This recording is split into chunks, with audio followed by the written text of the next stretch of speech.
stronger than that.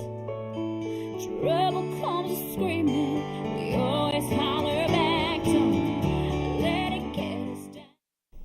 Good afternoon. Welcome today to today's edition of We the People, current events program brought to you by the Fort Wayne 912 group.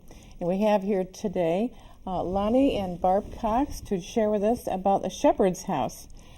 A lot of things we'd like to talk about. It's a wonderful place that helps homeless veterans. So we're going to find out who goes there and what we can do to help them. From where do you get most of your clients? Most of them are referred by the VA, Veterans Administration, and churches. We're doing major outreach, like putting brochures in places that homeless might go to, missions literally across Indiana, and we're just beginning to not hit on for lack of better words, but the airports, because we understand a lot of homeless veterans might be in the airport, so that's what we're just beginning. And what is the criteria for admission? Homeless veterans. That's it. They do have to have at least a bad conduct discharge. It's got to be an honorable discharge. Cannot be dishonorable. And struggling with drugs and alcohol. Struggling with drugs and alcohol.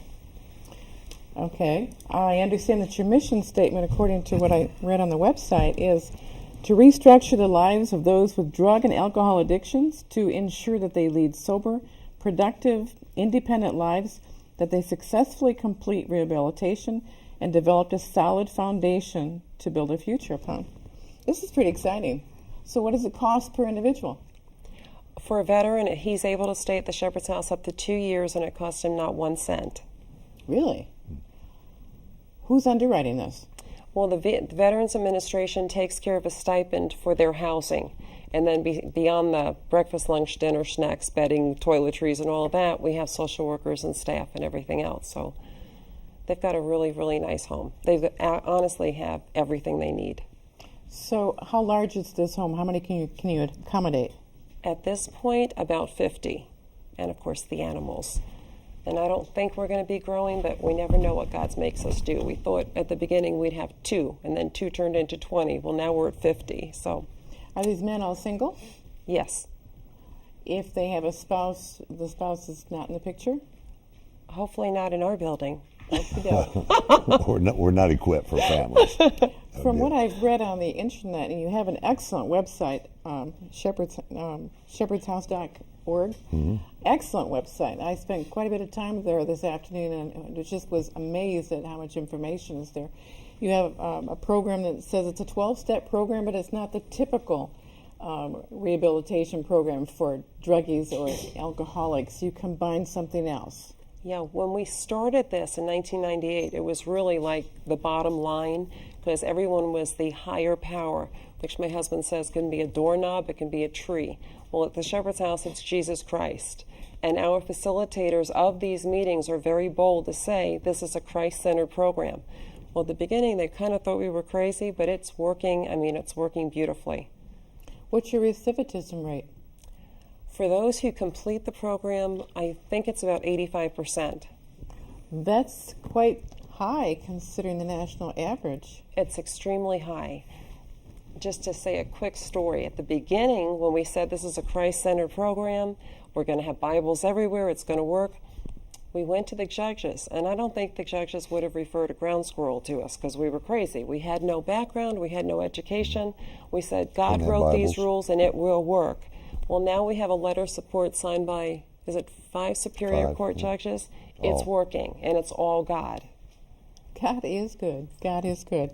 I saw that you had letters of support from the Allen County Superior Court, Allen County Community Corrections, the mayor of the city of Fort Wayne, Allen County Sheriff Department, and the U.S. House of Representatives. That's outstanding. Absolutely outstanding. How long have you been there?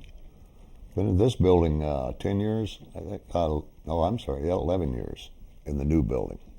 We were in the old St. Andrew's Convent building originally. So for 2 years. Altogether, you've been there how many years? Total 14 years of the Shepherd's House. Serving the community. Yes. That's amazing. Mm-hmm. So how large is your paid staff? Paid staff. Very, very small. 4? Extremely small. Full-time paid staff? Yeah. 2. Oh, full-time. I thought you meant everyone involved.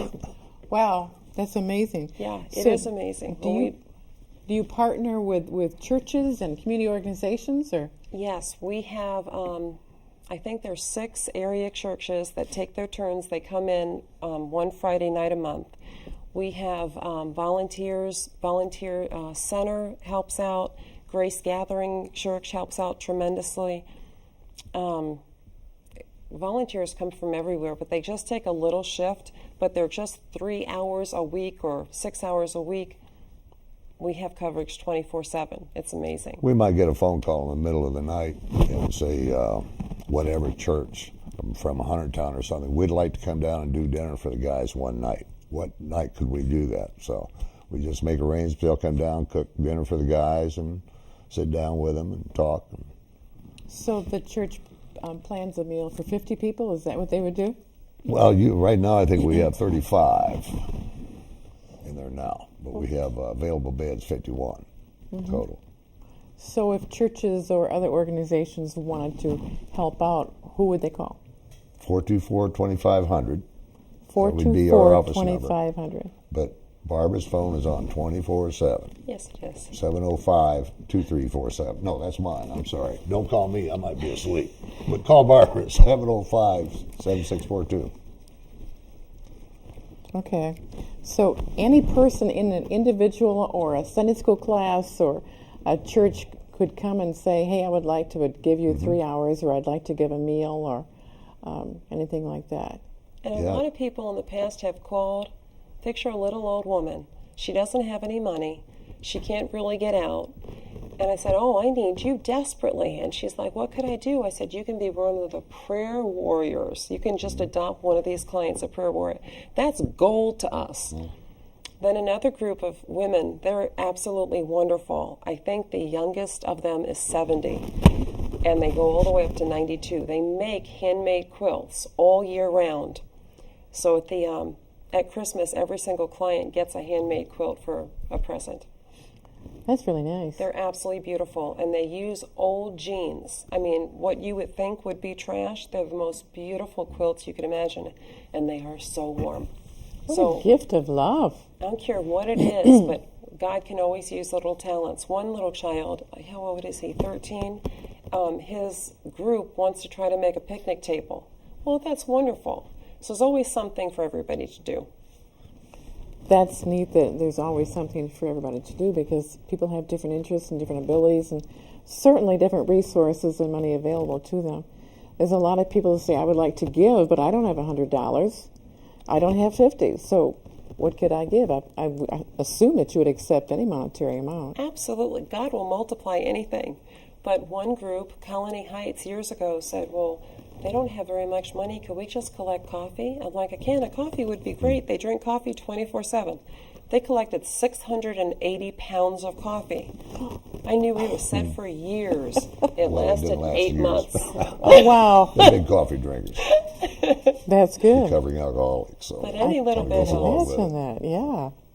So would you say most of your clients are recovering alcoholics or recovering drug addicts? You know, anymore it's 50-50. It's back in my day it was either alcohol or nothing else, but anymore it's 50-50. I would say if a guy has done his alcohol, all of a sudden that turns into a little marijuana, that turns into a little heroin, meth.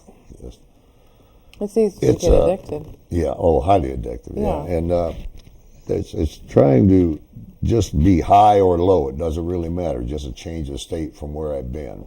So, An escape from reality. and yeah. And that's where the plug into Jesus Christ is so valuable. Yeah. Oh, you Yes. betcha. Yeah. Yeah. You have to have a foundation that's not going to evaporate, it's not going to shift or move. It's got to be a solid rock. And even a sponsor. They get sponsors to help them, work these 12 steps. Well, my husband loves to say the sponsor may or may not be there at 2 in the morning when you get a craving or you're triggered to use something. But Jesus Christ is there 24/7. 24/7. So the people that come to you, do they balk or rebel at your Christian attitude? Our clients, Right. a very, very small percentage of them. It is Not what for it is. long. Not for long. They One get, was they get it on their own, actually. Muslim, It comes and to he them. absolutely was opposed to everything that. And there's pictures of Jesus. There's a 7.5-foot cross in the floor as you walk through the front door, and that child to me, he was 28 years old. He started sneaking in the back door of my Pentecostal church every single Sunday while he left a Christian. We don't force it down their No. throat. You It's- know, we No. don't want to turn them against religion, but It's- when they see the miracles happening, and they all see miracles happen every day, or at least every week, and when sometimes it happens 5 a day, but we might go a few months and say, my God, what's God up to now? He's got something in store for us, and that's the way it's life and living in the Shepherd's House. But these guys see that. That's pretty exciting. Oh yeah, and that's what changes them. We don't, of course, we love the Lord, and we tell them all we can, without stepping on their toes or their religions or their beliefs. But they come along Do you have an organized Bible study as part of the regimen? on Fridays. Yeah, every Friday night is a Bible study, and we're just beginning church this Sunday. We haven't done that in about 10 years, 12 years. 10 years, yeah. So I have no idea what's going to happen there In the building? in the building. Because one of our clients, I mean, he sings, oh my God, he will bless your heart. And another one plays the keyboard, 2 guitar players. They are Harmonicas. sounding good. What a blessing it must be to work there. It is. It honestly is. Sometimes we get exhausted and then we see a miracle and it makes it all worthwhile. Like a vet that comes in with absolutely nothing. We had one 2 days ago. We give them loaner clothes when they come in just because we have this bed bug protocol to make sure the house is safe. I didn't realize he didn't have anything. He came from prison, and within, 2 days, we had him everything he needed. Toiletries, clothes, shoes. So that really blesses the other clients. So do volunteer donations pay for these sort of things, like the toiletries? Grace Gathering Church has started to help us beg. So one small group will try to get toothpaste, another one is like washcloths, another one is dental floss or whatever. So when the clients walk in, they receive a huge package of towels, washcloths, all the toiletries they need, little Bible, scripture in there, and loaner clothes. And then we start from ground zero, and God does the rest. Wow. Yeah. That's very, very impressive. Very, very impressive. What is the average length of stay?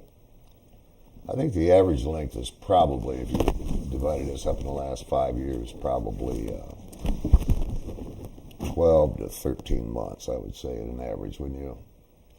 It's a minimum 6-month program, because in 6 months we can't get your attention. I mean, if you've been a drinker for 25 years or whatever, you're not going to fix yourself overnight. So we expect 6 months of your time anyway.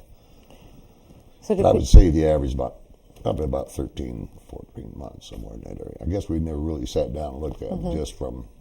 yeah. Do people graduate out of your program, or do they? They actually graduate after they get their 6 months in. And I know it doesn't sound like a long time to go through these astronomical changes, but they do.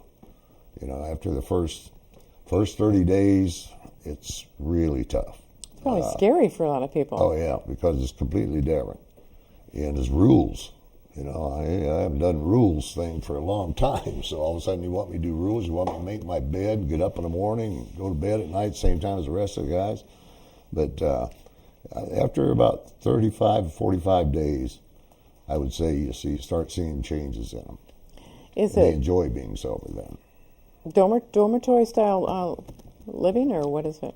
Well, it's a progressive program. They start downstairs in an 8-man room, which would be dormitory style. Mm-hmm. They work the program, do everything right, stay clean and sober. Then they go into a 4-man room. From there, they do everything right, stay clean and sober. Then they go to a 3-man room, then a 2-man room. And they graduate all the way up to the second floor, which is suites, and they all have their own rooms. TVs, computers, whatever they want. So they're really excited that they know they can get there one day. So they're getting It's all somewhere. incentive That's But neat. now if they relapse, they go back down the 8-man room. for 30 days. That's a really 30 good days. carrot. Well, that really it's like is. life and living. I Yeah. mean, it's you mess up in life, you lose. Right. There So has to be consequences, or people don't grow. Yes. Excellent program. So when people graduate and they have stayed there 14 months or something, do you help them find a job, or do they have skills that you teach them, or what is their next step in Well, life? for instance, right now we have, I think, 23 in college, you said, right? So, that's really good. probably 2 out of 3 guys are in college right now. So hopefully they've got 2 years of work on this with the support of the VA and GI Bill of going to college to learn a trade. Now, if a person is elevated to the point they've got a few dollars in their pocket, not working part-time jobs or whatever, because it doesn't cost them anything to live, where you and I would have to buy food, gas, and that kind of thing. That we also have Shepherd's House 2, which is right next door to us, and we've got 6 rooms in there. And that would be for them to transition when their benefits run out to the VA there, then they can go over to the other building and rent for, say, $275 a month. We have one living there now. And until he gets housing. And our intent isn't getting them housing. They get what they call HUD-VASH, which is an effort between the Veterans Administration and HUD in getting these guys housed up in apartments. But we're intent on getting them homes, getting moved into homes. And while we're getting their home completed, then they can live in that structured environment over there, but we're not going to be on them all the time like we are here at the bigger Shepherd's House. So And they they'll have some skin in the game because, if you can imagine if you're an alcoholic or an addict and you start getting the taste after about 2 or 3 years, if you own a home, you're less apt to go out and get drunk and blow it away because they've already learned that structure at the old Shepherd's House. Well, I was in the 8-man room, went up 1-man room, then all the way back down to 8-man room. Hopefully, subconsciously, this is going to stick. So if they're over in the other place and they become a homeowner, I think they're less apt to relapse. That's our intent. So moving them from different levels of how many people in a room, this is your basic level of discipline, or do you exercise any other form of discipline if somebody is fighting with somebody or causing? Oh, we don't have fighters. You don't We've have had 2 fights in 14 years. We teach They're pretty them. lucky with that. Yeah. These are grown men, especially military, gone to war, but we still kind of treat them like not their children, but they walk in, they don't know what is going to be there. They have no idea what we're going to be like. I don't know what they're used to, what the other houses are like. But it honestly only takes them a few hours before they realize they're safe here. That's a first for them. Yeah, first thing. So it's like just teaching them over to, I want you to not only respect me and you, respect the dog, respect the cat, respect your surroundings, respect the walls. Don't put holes all over the walls. This place is beautiful. Keep it that way. It's God's house. All those tiny little baby steps bring them up again. They're used to their bars way down here somewhere. They think that they belong, underneath that 4th Street bridge, in the street, living at an airport, because they're broken. A lot of them, the recent ones now, Afghanistan and Iraq, they're not only coming back addicted, they're traumatic brain injury, PTSD. They are honestly, a lot of them are a mess. So they need more time to get themselves together. So have these people gone into these addictions because they've been discarded by their family? Had 2. I think a Also, lot of it is numbing what they've seen, what they've done. I mean, a few of them have literally been blown up. Our own social worker is a vet. You can see a steel rod down her whole spine. I mean, it's horrific what they're going through now. I understand that you're under a major outreach in the last 8 months. Tell me about that. I thought we did good outreach. We handed out flyers and we handed out brochures, and we thought vets would know us, find us. They're really good at hiding. So we've started going to the VA stand downs where we set up a little table. Lucky Harley Davidson let us set up a little table. The rescue mission let us set up a little table. And the more places that we go into and just leave brochures, airports is what we're really targeting now. I didn't honestly, with all the flights we've taken, I didn't honestly know that a lot of homeless people live in airports. I had no they idea. can use a sink, they can eat out of the trash, Truck stops, they can airports. get somebody's bag for clothes. I mean, can you imagine? That was a shocker to me, but that's what we're going to hit on now. One of our volunteers travels a lot, so he's going to get with is it USOs? Yeah, the USOs. I guess there's a USO department at every single airport where they just offer them food, They help them a little bit. Well, we're going to put Shepherd's House brochures all over the place. Obviously, we can only handle so many people at the Shepherd's House. We have maximum capacity of 51. But if we can find 300 or 400 vets out there homeless, we'll do something Yes. with it. We'll find a place for Yep. them. Well, that's really good. God is good. And it's so admirable that you're willing to put forth so much time and effort and yourselves into caring about the welfare of other people. I honestly didn't. When Lonnie first came home and told me God wanted him to open a shelter, I'm like, homeless people, I don't think so. I was from New York, I don't do homeless. That was a long time ago. Yep. And then God fixed my heart. And then he just went and did it all by himself. And about 18 months later, God put it in my heart. They're ours. 1,200 of them to date. They're our children. Some of them were 20, some of them were 60, but they're ours, and it's working. So if somebody encounters a homeless vet or they know of one, do they just call and refer this person to you? Do they send them to your doorstep and let you interview, or what's the process? Honestly, call my cell. Some of them don't have bus fare. Most of them don't have vehicles. They might not know where it is. Just call my cell. We'll take it from there. So that's 705-7642. I would like to add one more thing as far as outreach. There's a lot of homeless veterans holding signs out in the streets. Homeless veteran, need money, need food, whatever. Yeah. And I'm sure some of those are really legit, but I'm afraid a lot of them aren't because I've already stopped and talked to some of them. So if anyone sees a veteran like that, if they call 424-2500, and this was brought up by the guys themselves, the clients, the veterans, that they would volunteer their time, get in the van, and go make sure that he is a homeless veteran. And if he is a homeless veteran, we can help him or give him the right paperwork or steer him in the right direction. But if he's not a homeless veteran, then He should not be lying he should about not be lying. it. Yeah. He made God mad. Yeah, because a lot of people will say most anything to get free money. Mm-hmm. That's unfortunately the way Well, I it is. stopped for one at least 5 times, and all 5 times he said, well, my VA check is late coming in this month.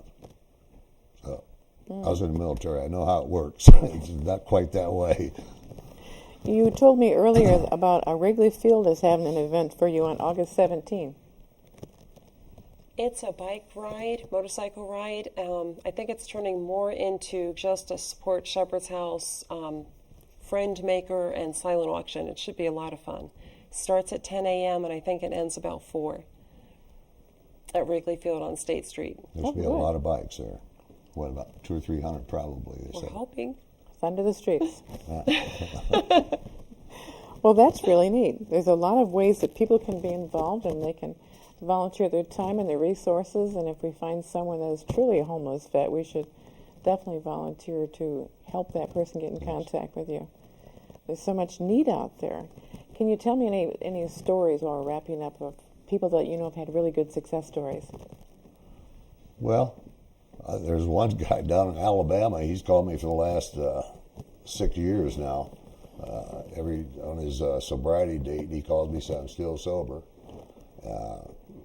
Got back with his family first of all, and of course he lost his wife a little later, but still had his family back before he died.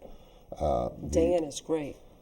Dan, Dan's mother, of course no last name, but Dan's mother called me at midnight, and she says, I can't take him anymore. She lives in a really, Dan, really good yes. area town.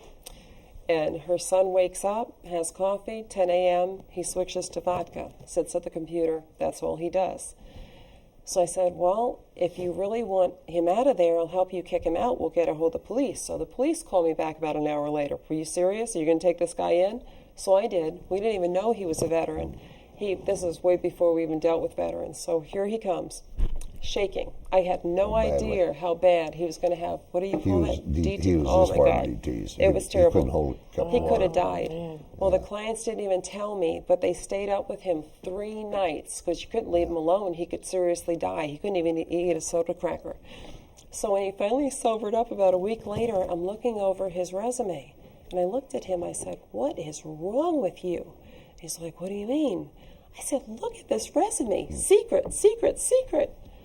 He says, well, I just gave up. I lost my wife, I lost my kids, and I gave up. Well, it took him 2.5 years. 2.5 He years. moved out of Shepherd's House. He's living in another state. That's all I'll say. He's a rocket scientist. Oh my God, is he making He's a money? real I rocket mean, he's a scientist. genius. He's making more money than we could ever dream of. He's one of those success stories. But he gave up. And what our clinical licensed social worker taught us, when they lose hope, that's when they're either going to die or finally get with the program. Right. He was our second biggest liability. The first, I think, was probably Julius. Yes, Julius. We get a call. The VA says there's a homeless person. They don't know where he's living. So we'll just pray for the homeless person. So about 8 months later, they said, we found out where he's living. He's behind Lakeside Golf Course in a wheelchair. He's paralyzed, living on the ground. So Gunny, he helps us run the Shepherd's House. He went and got his pickup truck, picked up Julius, and we heard he was really a liability. I said, God will handle the liability. So we took him in with open arms. His first night there, he takes the elevator, gets off backwards on the 4th floor, and he's going straight down the steps. Oh, 2 of our clients grabbed him real quick, but it was just one after another like that. But he excelled too. Yeah, he did well. well, it sounds like you have a real community atmosphere where people look out for each other. It's home. Oh, yeah, it's veterans helping veterans, 100%. That's excellent. That's We excellent. can all identify. We've been there and done that. So It helps everybody's self-esteem in the house. I'm Yeah. sure that people are helping each other, and it helps the progress of each individual that someone is looking at, whether or not they're going to make it, and they're there for them if they start slipping. And they've seen the structure before in the military, so they know what's expected of them. They know what things, what happens if you don't follow through. So, I have to tell you the story when the lights went out. Remember last year when the lights went out, no power, no air conditioning? Mm-hmm. I'm crying because my house has power. I have cooling. They have nothing for, 3 days? And I felt so bad. We got the generators, we got breakfast, lunch, dinner, snacks, ice, whatever. And one of the vets says, don't cry, we're fine. We're used to being outside. It's fine. It's like, What a totally different attitude. that was great. So they are indeed grateful for what you're providing for them. oh, yes. Very. Yeah. Is there Good people. any way in which they show their gratitude besides saying thank you? Lots. Well, we hear thank you a lot, but we don't like to hear thank you, thank God, don't thank us. Yeah. God's always- doing it all. He put it Yeah. all together to begin with. He's running it today. And I mean, it's nice to accept a thank you every once in a while, but it's really God, it's not us. Well, it's so exciting what you're doing because you take a 12-step program that helps some people, and then you add, the superlative of what God can do if you build onto that, plus the All-inclusive. community atmosphere and the love and kindness. It's just, why should it not work? It's just absolutely amazing. Well, I thank you so much for being with us today, Barb and Lonnie Cox, and I hope that lots of people will tune into the shepherdshouse.com. Is it .com? .org. shepherdshouse.org to find out more information. There's lots of information on your website, very much, lots and lots of things. It's been a treat to meet you both, and I will Thank you for having look us. forward to referring to you if I find someone that could be of value, and I'll refer you to my church. Thank you. Thank you. Thanks for being here. Appreciate it.